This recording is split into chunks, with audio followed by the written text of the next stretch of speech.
Have you ever heard the tragedy of Star Wars fans hating the prequel trilogy?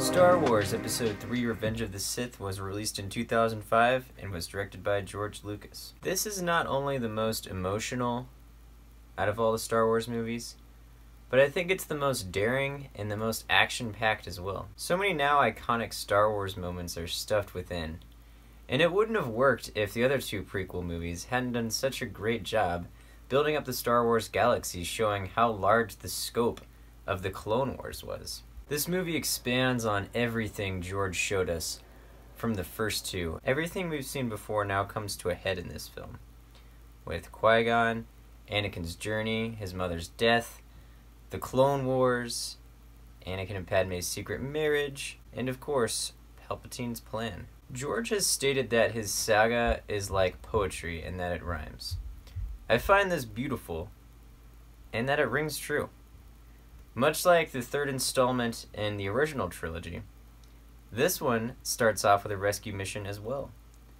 This time, to rescue Chancellor Palpatine. So Anakin and Obi-Wan are tasked with rescuing him from General Grievous's ship. In just the first 30 minutes, the audience is shown an awesome space battle, how Anakin and Obi-Wan's relationship has matured over the 3 years that have gone by since Episode 2. We are introduced to General Grievous. The loose end Count Dooku from Episode 2 is tied off in a cool lightsaber duel. George did a great job setting the stage opening this movie. Not to mention there's a lot of foreshadowing in the beginning as well. Do it! Back on Coruscant, the stage is set even more. Through dialogue we learn that the Clone Wars is almost over, and we also learn that Padme is pregnant. Palpatine's sinister plan reaches its peak in this film, and it's clear that he pulls the strings behind everything the Jedi Council does. He is able to manipulate the Council in every which way. After his rescue, the Council sends Obi-Wan off to find General Grievous's hiding spot on Utapau.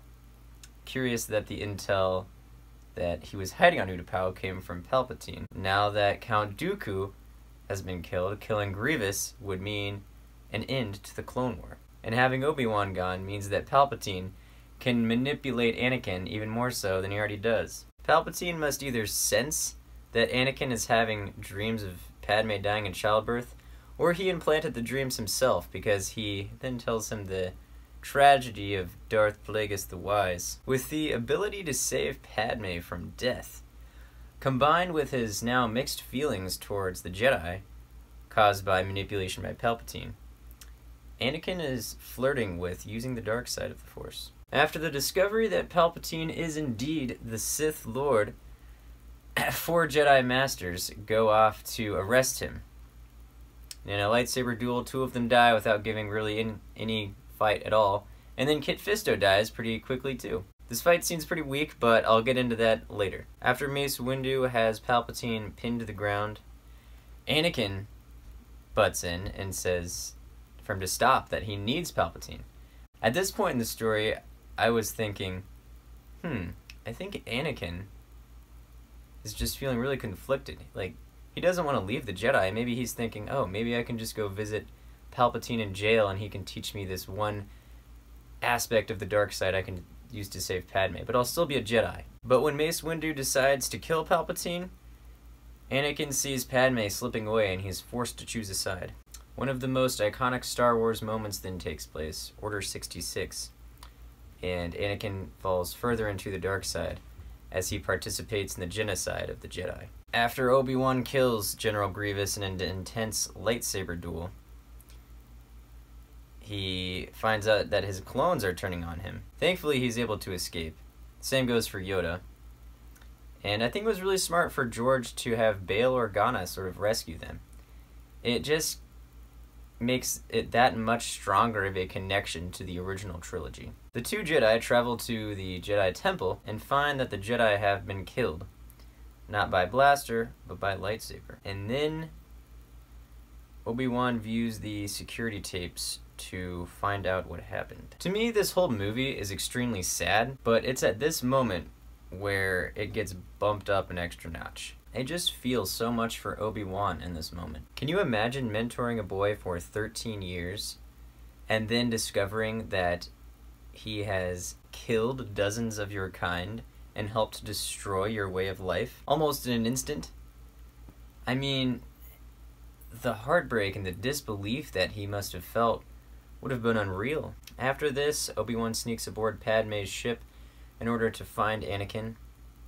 Padme confronts Anakin, and our hearts break with her as she discovers that the man she fell in love with has now been consumed by Darth Vader. He even force chokes her.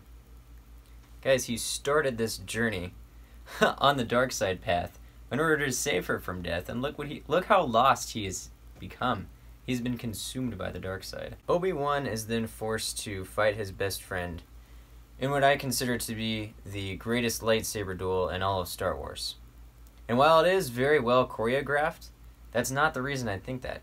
It's the emotion behind it. I mean, you just feel so awful for Obi-Wan the entire time. And even for Anakin, like, he's the one who decided to choose this path of destruction for himself. You are my brother, Anakin. I loved you. It's just so heartbreaking. And there are some that say the choreography in this fight scene is just too cartoony, and I just don't see that. It just looks like two master lightsaber duelists fighting it out. And then throughout this fight scene, we get Yoda and Palpatine's lightsaber duel interlaid. Palpatine's cackling laugh throughout the fight just adds so much. He's just so evil and twisted. You almost love to hate him. He really just stands out in every scene, and part of that is due to the excellent makeup work they did on him too. Padme gives birth to twins and then dies. Leia is adopted by Bail Organa and his wife. Luke is brought to the Lars homestead. Qui-Gon has discovered the path to true immortality, and Anakin is transformed into Darth Vader.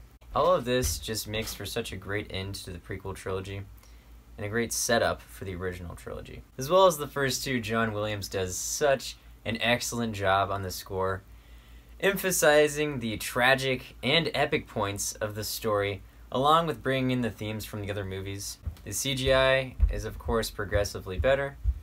The acting is still not great, but at least Hayden Christensen does a little bit better of a job. Ewan McGregor totally owns his role, along with Ian McDiarmid. He is Palpatine. We finally get to see the homeworld of the Wookiees in this one, along with Wookiees in action, which is super cool. This whole movie is so gripping because the story is so tragically beautiful. It works both as a trilogy capper and a prequel. It makes one think, wow, if one thing could have gone differently here, the entire rest of the original trilogy would have been completely different. There are so many people out there who hate the prequels, and I think that's because they just had a different idea of what the story should have been. And that's fine, but I love them. I mean, the way that George intricately wove the story throughout them all is so enticing to me. The problems with this movie are similar to the other two prequels. The acting is bad in places, and the dialogue is just weird. But how can I complain when it gave us all these prequel memes to work with?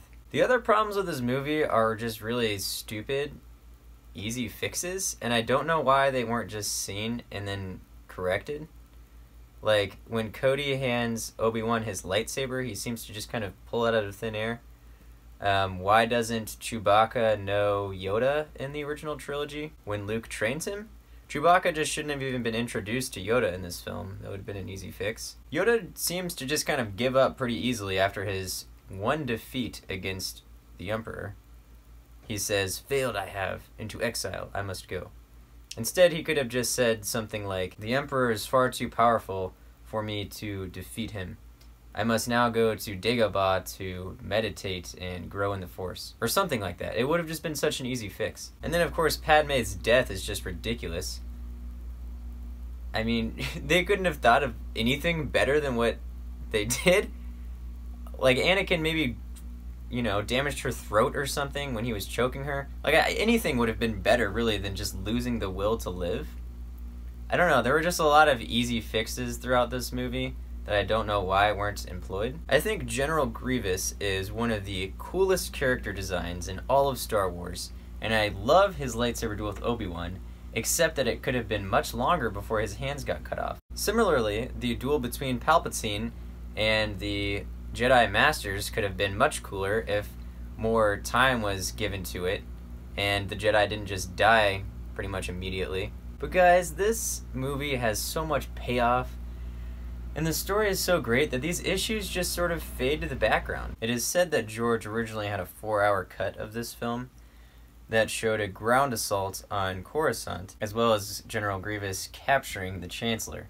And this is shown in the original Clone Wars animated series, and it is super cool.